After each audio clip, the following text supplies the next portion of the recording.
ਅੱਜ ਆਪਾਂ ਮੂਲੀਆਂ ਵਾਲਾ ਰਾਇਤਾ ਬਣਾਉਣ ਲੱਗੇ ਹਾਂ। ਪਹਿਲਾਂ ਆਪਾਂ ਕੁੱਜੇ ਦੇ ਵਿੱਚ ਕੋਸਾ ਦੁੱਧ ਪਾ ਲਿਆ, ਜੱਗ ਪਾ ਲਿਆ, ਢੱਕ ਕੇ ਰੱਖਤਾ। ਹੁਣ ਆਪਣਾ ਦਹੀਂ ਜੰਮ ਗਿਆ, ਜੰਮ ਕੇ ਤਿਆਰ ਹੈ। ਇੱਕ ਭਾਂਡੇ ਦੇ ਵਿੱਚ ਆਪਾਂ ਪਾ ਕੇ ਫੈਂਟ ਲਾਂਗੇ।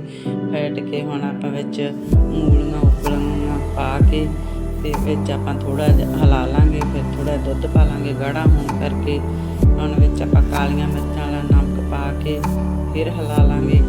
ਤੇ ਇੱਧਰ ਗੈਸ ਦੇ ਉੱਤੇ ਤਵਾ ਰੱਖ ਕੇ ਜੀਰਾ ਭੁੰਨ ਕੇ ਉਹ ਪਾ ਲਾਂਗੇ ਵਿੱਚ ਆਪਾਂ। ਤੇ ਹੁਣ ਆਪਾਂ ਲਾਲ ਮਿਰਚ, ਹਰੀ ਮਿਰਚ, ਜੀਰਾ ਪਾ ਕੇ ਆਪਣਾ ਮੂਲੀਆਂ ਵਾਲਾ ਰਾਇਤਾ ਬਣ ਕੇ ਤਿਆਰ ਹੈ। ਜੇ ਤੁਹਾਨੂੰ ਚੰਗਾ ਲੱਗਿਆ ਲਾਈਕ, ਸ਼ੇਅਰ ਤੇ ਕਮੈਂਟ ਕਰਕੇ ਜ਼ਰੂਰ ਦੱਸੋ।